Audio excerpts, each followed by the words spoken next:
باپ نے بیٹے کو امریکہ بھیجا جو وہاں پہ رہائش پذیر ہو گیا۔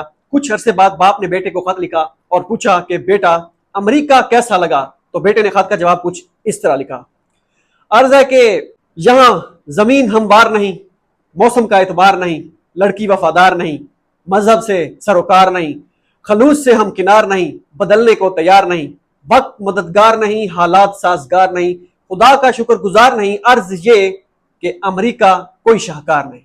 مگر ان کی کچھ اچھی باتیں بھی ہیں جن کا ذکر کرنا ضروری ہے۔ یہاں فضول تہوار نہیں، رسومات کا مینار نہیں، بیٹی کوئی بھار نہیں، سڑک پر غبار نہیں، بھکاری کا دیدار نہیں، نلوں پر قطار نہیں، کوئی شخص بیکار نہیں، پابندی وقت دشوار نہیں، تعلیم بے معیار نہیں، ایجادات کا شمار نہیں، کوئی کسی سے خوار نہیں۔ لیکن کچھ چیزیں دل کو پھر بھی کھٹکتی ہیں۔